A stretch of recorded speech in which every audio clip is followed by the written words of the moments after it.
You know that feeling when you're telling a great travel story, but halfway through you realize the timeline is a total mess? You're jumping back and forth, and your friends, well, they look a little lost. Today, we're going to fix that. We're going to learn one simple grammar trick that will make your travel stories clearer, way more dramatic, and honestly, so much easier to tell. Let's get right into it. So here's our game plan.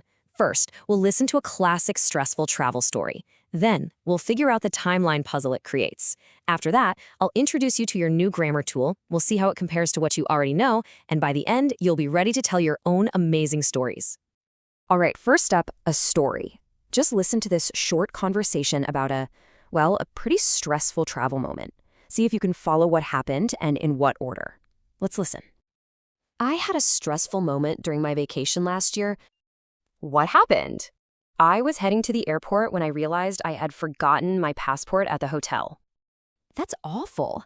Had you packed your luggage before you left? Yes, I had packed everything, but I hadn't checked the desk drawer.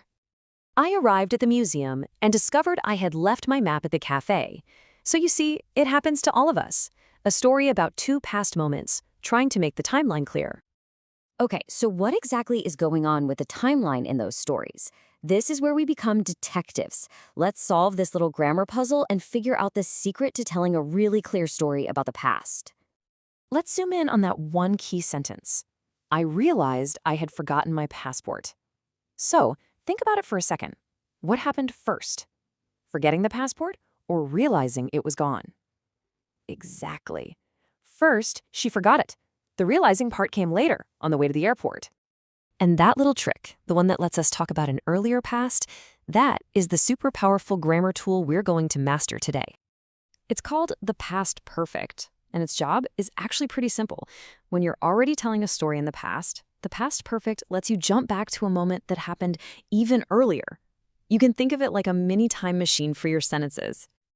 This timeline makes it super clear. Imagine now is you telling the story. The main event, the later past, is when you arrived at the airport. For that, you use the past simple, I arrived. Simple enough. But what about the action that happened before you arrived? That's the earlier past, and for that, we need the past perfect. The plane had already left. See how it perfectly separates those two moments in time? And you know what the best part is? It is so easy to build. You just need 3 ingredients. First, you get your subject. I, she, the train, whatever. Next, you add the magic little verb, had. And finally, you use the past participle. You know, that third form of the verb, like gone, seen, or, in our story, forgotten. And that's it. That's the whole recipe. So when is this actually useful? Well, it's fantastic for explaining why something happened in the past. For example, she missed the flight. Okay, why? Because she had forgotten her passport. It's also perfect for just showing the clear order of events. We arrived at the stadium, but the tour had already started. And you can use it to give really important background details to your story, like explaining, you were so tired because you hadn't slept on the flight. Okay, now let's put this new tool to the test. What happens if we just don't use it? What if we only use the past simple? The difference might seem small, but you're about to see how it completely, and I mean completely, changes the story. All right, check this out. On the left, with only past simple, it says, when I arrived at the station, the train left. This means it's a simple sequence. I got there, and then right after, I watched the train leave. No biggie. But now look at the right. With the past perfect, the story is, when I arrived at the station, the train had left.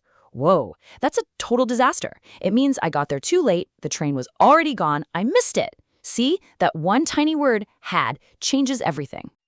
So we've seen the problem, and we've found the solution. Let's just wrap this up with a quick summary of how you can use this awesome tool to make your own travel stories so much better. Okay, so here's what you really need to remember. When you have two things that happened in the past, use the past perfect for the first thing that happened, the earlier past. Then use the regular past simple for the second thing. This is your secret weapon for explaining the why behind your stories. And that structure, it's always the same. Had plus the past participle. All right, now it's over to you. You have the tool. Think about one of your own travel memories. Is there a story you can tell where one thing happened before another? You know, maybe you finally got to the museum only to realize you had left the tickets at your hotel. Or maybe you finally relaxed on the beach because you had finished all your work before the trip. Try telling that story. You'll be surprised how much clearer and more powerful it sounds.